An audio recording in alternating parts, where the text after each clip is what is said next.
Estoy en casa de mi suegra. Por lo regular los días miércoles la visitamos. Mi esposa y yo, al salir del trabajo, solemos ir a casa de ella. Son momentos bastante agradables. Mi suegra es una excelente cocinera. Y lo más importante, ama cocinar. Por lo que cada vez que la visitamos, ella nos recibe con algún platillo riquísimo. Normalmente después de comer, jugamos algún juego de mesa, vemos alguna película o simplemente nos ponemos a platicar de cualquier cosa. Son tiempos en familia muy buenos. Hoy es de esos días en los que solo platicamos. De hecho, justo ahora estamos hablando acerca de fiestas familiares. Una de las características principales de la familia de mi esposa es que son súper unidos y son una familia demasiado grande. Están acostumbrados a verse todas las semanas, a reunirse, a hacer fiestas y convivir todo el tiempo, lo cual es bastante genial. Pero es algo completamente opuesto a lo que yo estoy acostumbrado por parte de mi familia. En nuestro caso, fuera de nuestro círculo familiar cercano, todos los demás eran familia muy lejana. Abuelos, tíos, primos, sobrinos, a todos ellos podían pasar meses o incluso años de no vernos y estábamos bien con ello. Así es como nos acostumbramos. Un buen ejemplo de la diferencia entre estilos de familia podría ser la boda de Carl y Ellie en la película de Pixar Up. En una escena claramente se puede ver por un lado pocas personas, todas tranquilas y poco enérgicas, y del otro lado la familia de Ellie, todas las bancas de la iglesia llenas disfrutando de todo lo que estaba ocurriendo allí, celebrando y riendo todo el tiempo. Justo así es, creo que, el mejor ejemplo de nuestras familias. Y ahora estoy de nuevo aquí, tranquilo y feliz como cualquier otro miércoles, en casa de mi suegra, comiendo y platicando sobre fiestas. Todo va bien, cuando de repente escucho un comentario que me sacudió. Era mi suegra. Ella dijo algo como: pero pues lo malo es que mi yerno es bien asocial. No le gusta convivir, es distante, es raro. Desde luego que ella no lo dijo para lastimarme, sino solo como un comentario más a la plática. No debía enojarme. Al final de cuentas, ella tenía razón. Y eso me recordó que cerca de los años 90, un joven a quien llamaremos Tony fue detenido por cometer un delito de lesiones corporales graves. Fue retenido en una prisión del condado, en lo que se definía su sentencia. Mientras él estaba sentado en aquella celda, preocupado, empezó a pensar que le darían al menos de 5 a 7 años de cárcel. Todo nervioso y preocupado, empezó a preguntar a los demás presos qué es lo que tenía que hacer, y entre los muchos consejos, uno fue el que más le atrajo, pues le dijeron que si lo diagnosticaban como alguien con alguna deficiencia mental, no lo meterían a la cárcel, sino que lo llevarían a algún hospital psiquiátrico del condado. Allí estaría solo unos cuantos meses, y cuando todos vieran que él estaba cuerdo y sano, lo dejarían en libertad. Se le hizo tan lógico que decidió tomar esa opción. Parecía una idea buena y sencilla de aplicar. Ahora solo tenía que recordar todas esas películas de terror y documentales de asesinos en serie, esas que tanto le gustaban, y copiar algunas de las actitudes o frases que allí se decían. Todo parecía demasiado fácil. Y así fue. Empezó a actuar como todo un lunático, con frases, miradas y comportamientos cliché de un demente. Cualquiera pensaría que nadie le creería, pero no fue así. Todo salió como él lo planeaba. De hecho, le creyeron tanto que días después, cuando abrió los ojos, no estaba en el hospital de su condado, sino en el hospital psiquiátrico de Broadmoor, uno de los más reconocidos en el estado por su reputación. Entre sus listas de pacientes estaban personas como el destripador de Yorkshire. Cuando Tony se dio cuenta de esto, cuando se dio cuenta de que las cosas se le habían salido de las manos, pidió desesperado hablar con doctores y psiquiatras, diciendo que lo dejaran en libertad, que era todo un error, que él era alguien sano y normal. Pero resulta que es más difícil convencer a alguien de que se es normal que convencerlo de que está loco. Una vez diagnosticado como un psicópata, los doctores asociaban cualquier comportamiento como un síntoma de trastorno. Tony intentó ser educado, atento y carismático, y le decían manipulador. Cuando él era modesto y humilde, le decían que era narcisista. Había momentos en los que decidía ser bromista y divertido, y ahora entonces era un sociópata. Se comportaba serio y distante, y sufría de depresión. No importaba nada de lo que hiciera. Los doctores lo habían etiquetado, lo habían diagnosticado, y entonces ahora su reputación estaba en juego, por lo que solo veían lo que querían ver. Eran presas completamente de sus sesgos, orgullos y lentes con los que se habían predispuesto a observar a su paciente. Es curioso, justo ahora me siento como Tony, diagnosticado y encerrado en ese diagnóstico, etiquetado y encerrado en esa etiqueta. Sé que mucho de esa etiqueta yo la he alimentado con mis comportamientos. Veces que a mitad de una reunión me voy a algún sillón solitario o me desaparezco por algunos minutos, y es por eso que no puedo culpar a mi suegra por decir eso. En realidad, todos hacemos ese tipo de juicios todo el tiempo. Todo el tiempo estamos diagnosticando o etiquetando personas.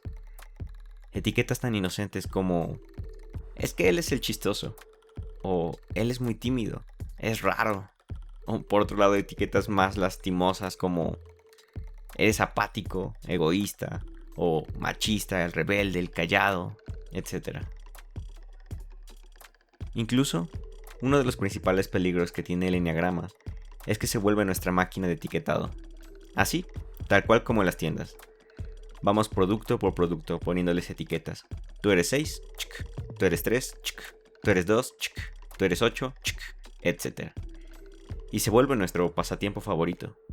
Pero, ¿cuánto daño nos hace?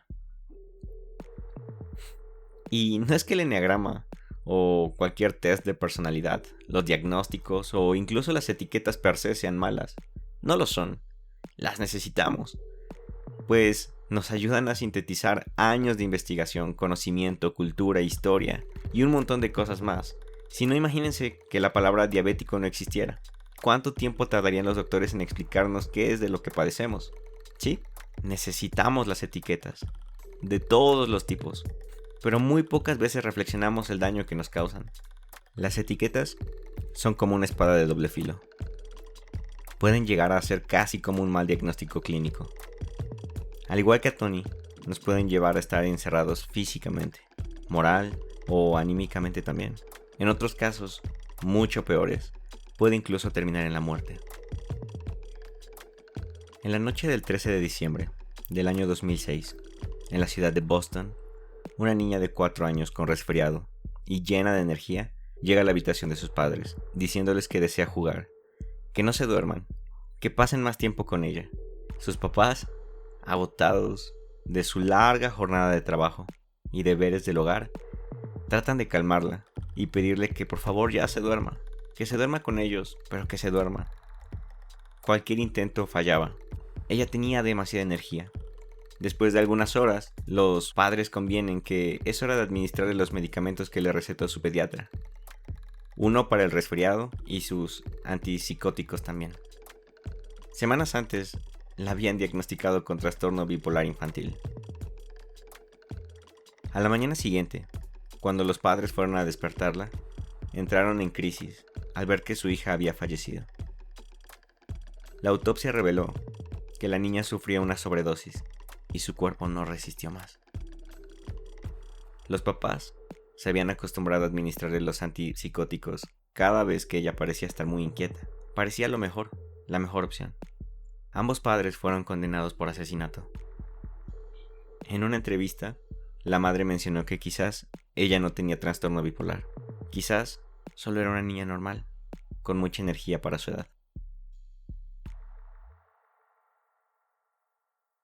Yo sé que es un ejemplo demasiado extremo, pero creo que ejemplifica perfecto mi punto. Al etiquetar a una persona, no solo estamos sentenciándola, sino también nos está cegando a nosotros. Sí, a nosotros, aquellos que pusimos esa etiqueta. Tanto el psiquiatra que atendió a Tony, el pediatra de aquella niña de 4 años, mi suegra, el fan del enneagrama, y en general, todos nosotros, cuando ponemos una etiqueta, tenemos algo en común. Creemos que tenemos la capacidad para poner esa etiqueta. Y al creer que tenemos esa capacidad, metemos al juego nuestro ego. Y poco a poco, empezamos a dejarnos guiar por sesgos. Entre ellos, el sesgo de confirmación. El sesgo de confirmación refuerza nuestro ego. Es casi imposible que nos contradigamos, pues nuestra capacidad o razón ya está en juego. Entonces, poco a poco empezamos a buscar actitudes, acciones, palabras, síntomas o lo que sea necesario, que nos haga ver en la persona etiquetada y que refuerce esa etiqueta. Y cada vez más nos convencemos a nosotros mismos de que estamos en lo correcto y que esa etiqueta fue correcta. Nos volvemos miopes, incapaces de ver más allá de aquello que queremos ver, aquello en lo que nos enfocamos. Ese es el daño que nos hacemos cuando etiquetamos a alguien. Pero no solo se queda allí. Como es obvio, también afectamos a la persona a la cual etiquetamos, y aquí entra en juego también otra serie de cosas, como el efecto Pigmalión, en el que al etiquetar a alguien lo estamos introduciendo a un ciclo de autoconfirmación. Otra de las cosas que entran en juego es el efecto Footer, que hace que nos convenzamos a nosotros mismos de que sí somos como esa descripción que nos ha sido dada. Por ejemplo, con el eneagrama, cuando leemos o nos dicen las características o estereotipos del número que nos diagnosticaron o que nos impusieron, empezamos a ser parte del efecto Footer, y este nos tiende a mostrar que sí somos así. De hecho, recuerdo muy claramente una escena en la que, cuando recibimos en el trabajo un curso de eneagrama, un compañero, de inmediato cuando leyó acerca de un eneatipo en específico, sin siquiera terminar de leer los demás o de escuchar los demás, él empezó a decirse a sí mismo que era él. Y entonces empezó a actuar así y empezó a forzarse a sí mismo a actuar como ese eneatipo. Era el efecto Footer. Él quería ser ese eneatipo, él quería comportarse como ese eneatipo, él quería llenar todos los huecos que dejaba ese molde de ese eneatipo. Y se hacía daño, porque incluso se forzaba a sí mismo a cambiar. Se forzaba a sí mismo en su actitud, en su temperamento, en su personalidad, y la cambiaba para poder llenar los zapatos de ese eneatipo que tanto le gustaba. Eso es un buen ejemplo del efecto Footer. Pero bueno, si al efecto Pigmalión y el efecto Footer le sumamos las neuronas espejo y el sesgo de confirmación, da como resultado ese ciclo de creencias autosustentables, casi como una cárcel de la cual, si no somos conscientes y reaccionamos rápido, no podremos salir. Todo esto y más entra en juego sin darnos cuenta cuando etiquetamos o somos etiquetados. Lo complicado en medio de todo esto es que somos seres tan complejos que reducimos a una etiqueta no solo es dañino, sino ingenuo y hasta egocéntrico. Sé que pensar en un mundo sin etiquetas es bastante ilógico. De hecho, esas personas que piensan así o levantan esa bandera de que debemos de pelear por vivir un mundo sin etiquetas, en realidad pecan de ingenuas. Buscan un mundo utópico. De verdad, yo sé y creo en que necesitamos de todo eso. Creo que mi principal problema tiene que ver con meter reduccionismos en nuestra manera de ver a los demás. Porque no solo nos objetivizamos unos a otros, sino también nos deshumanizamos. Y es que ese es el punto. Somos seres humanos, complejos, llenos de contradicciones, sujetos a cambios emocionales, a pasiones y deseos que nos vuelven impredecibles. No podemos solo reducirnos a estereotipos, a etiquetas o diagnósticos. Somos más que todo eso. Somos un conjunto de contradicciones vivas. Y eso está bien. Y bueno, entonces, ¿qué es lo que estoy proponiendo? Creo que la historia de Tony es un buen ejemplo. Pues, después de intentar todo tipo de técnicas y comportamientos, incluso algo curioso es que Tony empezó a creer que sí era un demente y merecía estar allí. Pero él no se rindió. Y aunque Tony ya se había resignado a que iba a estar allí para siempre, después de años de estar encerrado en Broadmoor, una comisión externa logró sembrar una semilla de duda en el diagnóstico de Tony. Poco a poco, sus psiquiatras empezaron a ser conscientes de su diagnóstico y sus síntomas. En realidad, de todo su caso e historial clínico completo. Poco a poco se empezó a ver a Tony no a través de los lentes de su etiqueta, sino como un paciente en su totalidad. Toda su historia, todas sus complejidades Ya no solo unas actitudes en específico, sino todo en conjunto. Y después de un juicio, a puerta cerrada por cierto, del que no se saben los detalles, Tony fue trasladado a otro hospital a prueba, y luego de meses fue puesto bajo libertad condicional. ¿Cuál fue la clave de todo esto? No soy un experto abogado ni psiquiatra, pero con los detalles que se saben de este caso, creo que yo puedo ver dos factores importantes que influyeron en que, aunque años tarde, Tony pudiera ser puesto en libertad. Uno de ellos es que Tony fue consciente de la etiqueta que se le había dado. Y él mismo estaba convencido de que él era más que esa etiqueta. No se dejó convencer y no terminó creyéndola y adoptándola a su vida. Lo segundo es que fue hasta que los doctores se permitieron dudar y ser conscientes de esa etiqueta que empezaron a cambiar su forma de ver a Tony. Aceptaron que había más que solo síntomas negativos. Aunque podía tener rasgos de locura, quizás como todos en la Tierra, vieron que él era más que eso. Y lo más importante, aceptaron que podían estar equivocados. Desde luego que legalmente ellos no podían aceptar que lo estaban, pues tenían que protegerse y proteger al hospital de cualquier demanda importante. Pero ahora había en ellos el permiso de cuestionarse y de dudar. Justo eso, creo que es lo que hoy en día necesitamos. No desechar las etiquetas, no tirar a la basura el enneagrama, ni los diagnósticos, estereotipos o conceptos generalizantes, pues en realidad sí los necesitamos. Los necesitamos para vivir, para comunicarnos, y mucho menos estoy diciendo que ya no vayamos al doctor o al psicólogo. Nada de eso. Creo que todos necesitamos ir. Mis ejemplos son excepciones seleccionadas y meros ejemplos que decidí usar para reforzar más mi punto. Solo es eso, nada más. En realidad, lo que estoy tratando de decir es que aprendamos a hacer uso de la forma correcta de las etiquetas, no para encasillar gente. No debemos catalogarnos como si fuéramos objetos, mucho menos para prejuzgar, controlar, menospreciar o excluir a nuestro prójimo. No se trata de eso. Lo ideal sería esforzarnos por cada vez hacerlo menos, pero yo sé que también esto puede sonar muy ingenuo. Está en nuestra naturaleza clasificar. Eso nos da paz.